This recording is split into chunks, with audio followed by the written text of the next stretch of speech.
সম্মানিত সাংবাদিক বন্ধু সকলকে আন্তরিকভাবে অভিনন্দন এবং শুভেচ্ছা জানাচ্ছি।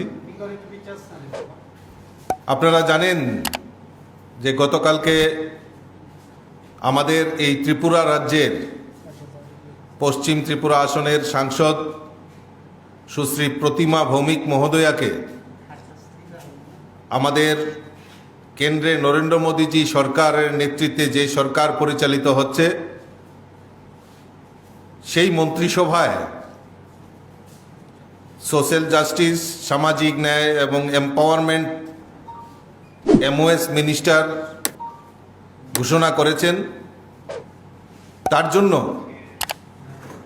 আমরা ভারতীয় জনতা পার্টির পক্ষ থেকে আমাদের যশস্বী প্রধানমন্ত্রী নরেন্দ্র মোদীজিকে আমরা ধন্যবাদ জানাচ্ছি। পাশাপাশি আমাদের এই ত্রিপুরা রাজ্যের সাংসদ, কেন্দ্রীয় মন্ত্রী প্রতিমা ভৌমিককে আমরা অভিনন্দন এবং শুভেচ্ছা জানাচ্ছি। ভারতীয় জনতা পার্টি সবসময় বলে থাকে যে ভারতীয় জনতা পার্টি কার্যকর্তাদের পার্টি। সুদূর উত্তর পূর্বাঞ্চলের পার্বত্য রাজ্য ত্রিপুরা, এই ত্রিপুরা রাজ্যের ধনপুর থেকে আমাদের এই সাংসদ প্রতিমা ভৌমিককে ভারতবর্ষের যশস্বী প্রধানমন্ত্রী নরেন্দ্র মোদীজির মন্ত্রিসভায় উনাকে নির্বাচিত করার জন্য আমরা আবারও যশস্বী প্রধানমন্ত্রীকে ধন্যবাদ এবং প্রতিমা ভৌমিকজিকে আমরা শুভেচ্ছা জানাচ্ছি। আমরা জানি ত্রিপুরা রাজ্যের এই ক্ষুদ্র রাজ্য, পার্বত্য রাজ্য ত্রিপুরা 2018-তে পরিবর্তনের পর থেকে যে উন্নয়নের বাতাবরণ এই ত্রিপুরা রাজ্যের, ডাবল ইঞ্জিনের সরকার এই ত্রিপুরা রাজ্যের উন্নয়নের জন্য কাজ করছে। তার সঙ্গে আরেকটা পালক সংযুক্ত করে এই ত্রিপুরার উন্নয়নকে আরও ত্বরান্বিত করার জন্য যেই উদ্যোগ নেওয়া হয়েছে, আমি আবারও আপনাদের মাধ্যমে ভারতবর্ষের যশস্বী প্রধানমন্ত্রীকে ধন্যবাদ জানাচ্ছি। প্রতিমা ভৌমিক আমাদের দীর্ঘদিনের, একসঙ্গে আমরা রাজনীতি শুরু করেছিলাম প্রায় 90-এর দশক থেকে। প্রতিমা ভৌমিকজি কার্যকর্তা, আমাদের পুরনো কার্যকর্তা এবং লড়াকু নেত্রী। আমরা সবাই এই ত্রিপুরা রাজ্যের মানুষ, আমাদের ভারতীয় জনতা পার্টির সকল কার্যকর্তা ছোট থেকে বড় সবাই দিদি হিসাবে আমরা বেশি পরিচিত। এই 90-এর দশক থেকে ধাপে ধাপে ভারতীয় জনতা পার্টির সংগঠনকে শক্তিশালী করার জন্য দীর্ঘ লড়াই, একসাথে আমরা এই লড়াইয়ে সামিল হয়েছি। ঘাত প্রতিঘাত অনেক কিছু সহ্য করেছে এবং বিভিন্ন সময়ে শুধু আজকে শুধু নয়, সেই সুদীর্ঘ 90-এর দশক থেকে কখনো মণ্ডল সভাপতি, কখনো মহিলা মোর্চার দায়িত্ব, কখনো রাজ্যের সহসভানেত্রী এবং একবার ন্যাশনাল রাষ্ট্রীয় মহিলা কমিটিতেও সদস্য হিসাবে কাজ করেছেন। 2018-তে আমরা দুজনে একসঙ্গে সাধারণ সম্পাদক, সাধারণ সম্পাদিকা হিসাবে দায়িত্ব পালন করে সারা রাজ্যব্যাপী এই সংগঠনকে শক্তিশালী করা, বুথ কমিটি ফরমেশন করা, পৃষ্ঠা প্রমুখ তৈরি করা থেকে শুরু করে সংগঠনকে শ্রীবৃদ্ধি করা এবং 2018-তে তার রেজাল্ট আমরা পেয়েছি। এই পরিবর্তনের জন্য অক্লান্ত পরিশ্রম করেছেন। আজকে তার সুযোগ্য নেতৃত্ব, সেই প্রতিমা ভৌমিক তার সুযোগ্য সম্মান পেয়েছেন। আমি প্রতিমা ভৌমিককে অসংখ্য ধন্যবাদ জানাচ্ছি। আমি মাঝখানে বলেছিলাম ডাবল ইঞ্জিনের সরকার। আপনারা জানেন ইতিমধ্যে আমাদের রাজ্যের মাননীয় মুখ্যমন্ত্রী এই কোভিড পরিস্থিতিতে দাঁড়িয়ে প্রায় 7 লক্ষ পরিবারেরকে 1000 টাকা করে পৌঁছে দিয়েছেন। সঙ্গে রেশন কিট সমস্ত বাড়িতে বাড়িতে পৌঁছে দিয়েছেন। প্রায় 7 লক্ষ পরিবারের। 25 বছরের ইতিহাসে এই প্রথম। গত কয়েকদিন আগে আমি বিভিন্ন রাজ্যের বিভিন্ন জায়গায় প্রান্তে ঘুরেছি। মানুষের শুধু একটাই কথা যে 25 বছরে আমরা এই খাদ্যের এরকম আমরা সুযোগ সুবিধা পাইনি যে সরকার বাড়িতে এসে খাদ্য পরিবেশন করে যাবে, খাদ্য দিয়ে যাবে। সেটা এই 25 বছর আমরা উপলব্ধি করিনি, এই প্রথম আমরা পেয়েছি। তাই দুহাত তুলে আমাদের মুখ্যমন্ত্রীকে আশীর্বাদ করছেন।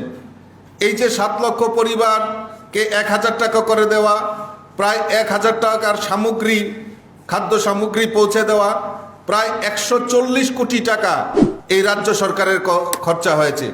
আমরা জানি এই পার্বত্য রাজ্যের রেভিনিউ আর্নিং খুব একটা বেশি নয়, কিন্তু তা সত্ত্বেও 140 কোটি টাকা ব্যয় করেছে রাজ্য সরকার, রাজ্যের মাননীয় মুখ্যমন্ত্রী। এই ডাবল ইঞ্জিনের সরকার আমরা যে সুফল, সেটা আমরা তার জলজন্ত প্রমাণ। তৎসঙ্গে আপনারা জানেন যোগাযোগ ব্যবস্থা, national highway, broad gauge connectivity, Airways connectivity. আপনারা ইতিমধ্যে জানেন যে রাজ্যের বিমানবন্দর নূতনভাবে তৈরি হয়ে গেছে। আর কিছুদিনের মধ্যেই সেই নূতন টার্মিনাল ভবন সেখানে উদ্বোধন হবে। মহারাজা বীর বিক্রমের নামে যেই এয়ারপোর্ট তৈরি করা হয়েছে, নূতন ভবন, সেটা কিছুদিনের মধ্যে উদ্বোধন হবে।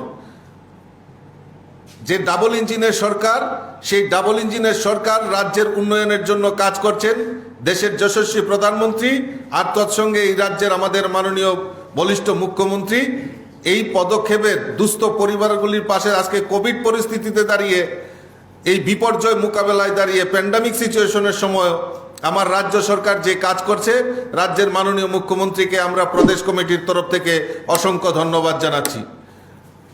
আমি আবারও আমাদের এই লড়াকু নেত্রী প্রতিমা ভৌমিক যাতে এই রাজ্যের উন্নয়নের জন্য আরও বেশি করে কাজ করবে। অতদিন আমাদের ত্রিপুরা রাজ্যে ছিল, আজকে সারা দেশের মধ্যমণি হয়ে এই প্রতিমা ভৌমিক সারা দেশে এই ত্রিপুরার নামকে আরও উজ্জ্বল করবে। এই শুভকামনা আমরা ভারতীয় জনতা পার্টির তরফ থেকে রাখছি এবং তৎসঙ্গে আবারও আপনাদের মাধ্যমে ভারতের যশস্বী প্রধানমন্ত্রী নরেন্দ্র মোদীজিকে ধন্যবাদ জানাচ্ছি। তৎসঙ্গে আমাদের এই ত্রিপুরা রাজ্যের পশ্চিম ত্রিপুরা আসনের সাংসদ সুশ্রী প্রতিমা ভৌমিক মহোদয়াকে আমরা অসংখ্য ধন্যবাদ, অভিনন্দন এবং শুভেচ্ছা জানাচ্ছি। নমস্কার। মাননীয় সহসভাপতি রাজীব ভট্টাচার্য মহোদয়কে ধন্যবাদ। আমরা সবাই অবগত আছি 2018 সালের বিধানসভা নির্বাচনের আগে আমাদের যশস্বী প্রধানমন্ত্রী নরেন্দ্র মোদীজি সবকা সাথ, সবকা বিকাশ, সবকা বিশ্বাস এর প্রতিশ্রুতি দিয়েছিলেন। সঙ্গে হীরা সহ অন্যান্য অনেকগুলি প্রতিশ্রুতি দিয়েছিলেন।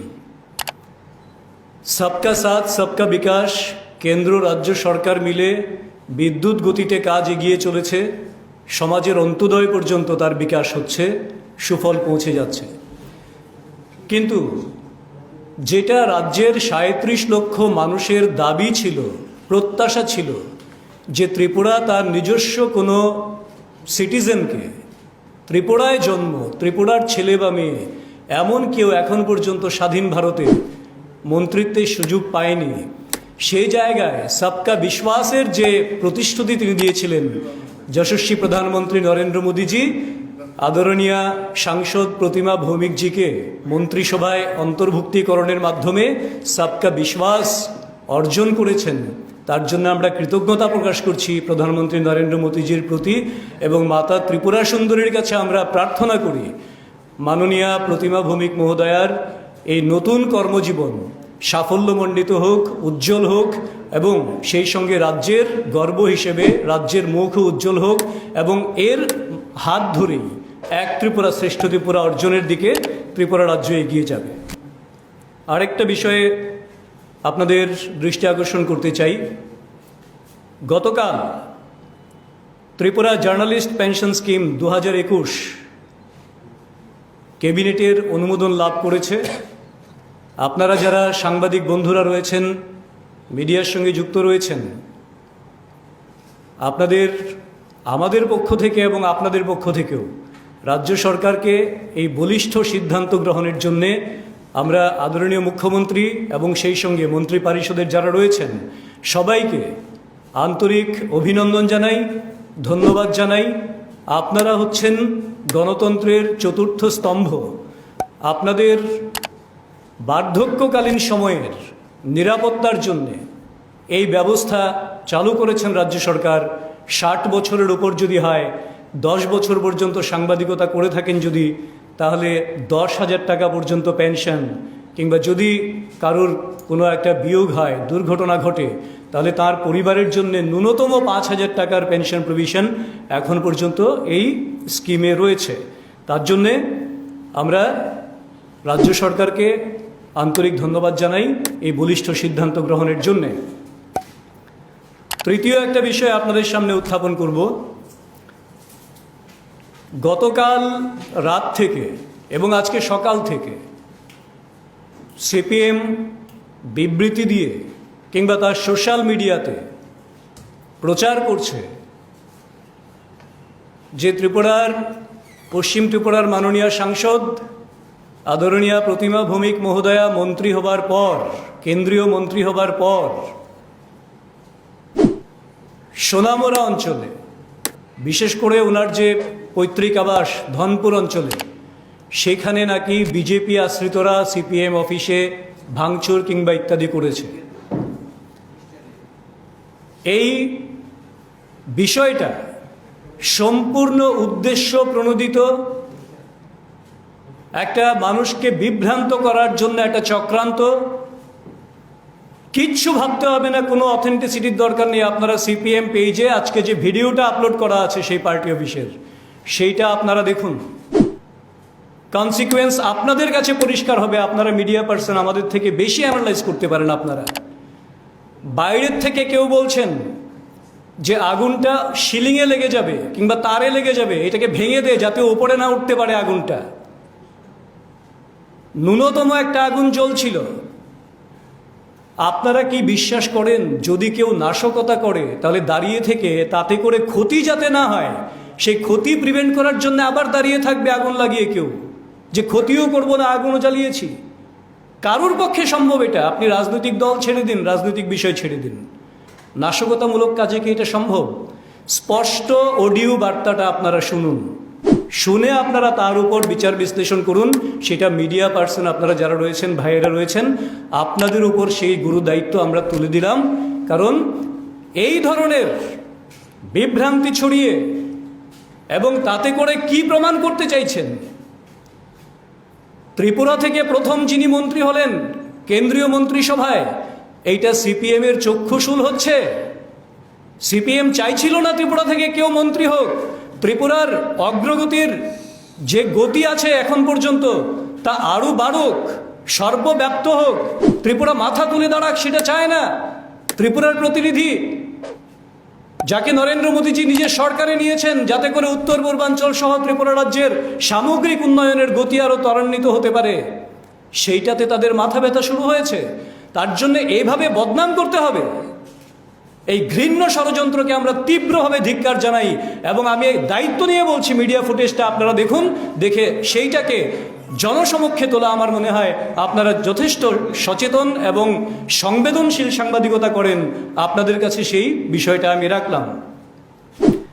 আরেকটা বিষয় হচ্ছে, এবং সেই সঙ্গে আমি এটাও অনুরোধ করব, আমাদের ভারতীয় জনতা পার্টির যারা কার্যকর্তা রয়েছেন তাদের কাছে অনুরোধ করব, এই ধরনের নাশকতা যখন ভারতীয় জনতা পার্টি কোনো ইতিবাচক কাজ করে কেন্দ্রীয় স্তরে কিংবা রাজ্য স্তরে, তারপর স্বাভাবিকভাবেই কার্যকর্তারা যখন উৎফুল্ল হয়, তখন সেই সুযোগে সিপিএম নিজের পার্টি অফিসে নিজে আগুন ধরিয়ে দিয়ে কিংবা নিজের কর্মীকে নিজেরা পিটিয়ে সেই দোষটা বিজেপির কাঁধে চাপিয়ে বদনাম করার মতন ষড়যন্ত্র মাত্র শুরু করেছে। এটা তাদের চিরকালীন স্বভাব। বিরোধী দলে থাকাকালীন সময়ে তারা তাদের কার্যকর্তাদেরকেও, তাদের কমরেডদেরকেও তারা স্পেয়ার করে না। কাজে এই খেলা শুরু করেছে। আমাদের কার্যকর্তাদেরকে সচেতন থাকার জন্যে, দায়িত্বশীল থাকার জন্যে আমরা বিনীতভাবে অনুরোধ জানাচ্ছি। আরেকটা বিষয় রাখার পরে আমি মাইক্রোফোন ছেড়ে দেবো আমাদের মাইনরিটি মোর্চার ন্যাশনাল সেক্রেটারি এখানে এসছেন, মাইনরিটি মোর্চার স্টেট প্রেসিডেন্ট আছেন এবং মাইনরিটি মোর্চার প্রভারী আছেন, তারা একটা বিষয় সম্বোধন করবেন। তার আগে আজকে আপনাদের মাধ্যমে আমরা জানতে পেরেছি ত্রিপুরার বিশিষ্ট চিত্র সাংবাদিক দেবীপ্রসাদ ভৌমিক তার অকাল প্রয়াণ হয়েছে। আমরা ভারতীয় জনতা পার্টি ত্রিপুরা প্রদেশ চিত্র সাংবাদিক দেবীপ্রসাদ ভৌমিকের এই অকাল প্রয়াণে গভীর শোক প্রকাশ করছি এবং তার শোক সন্তপ্ত পরিবার পরিজনদের প্রতি গভীর সমবেদনা জ্ঞাপন করছি। আমরা আশা করি প্রয়াত দেবীপ্রসাদ ভৌমিক চিত্র সাংবাদিকতার জগতে তার একটা উজ্জ্বল সাক্ষ্য বহন করেছেন। তো তার পারিবারিক এই বিপর্যয়ের সময়ে যদি কোনো প্রয়োজন হয়, ভারতীয় জনতা পার্টি তার পরিবারের পাশে সবসময় থেকে সেই সাংবাদিকের পরিবারের জন্যে যতটা সম্ভব আমাদের পক্ষে সেই দায়িত্ব আমরা পালন করার চেষ্টা করব।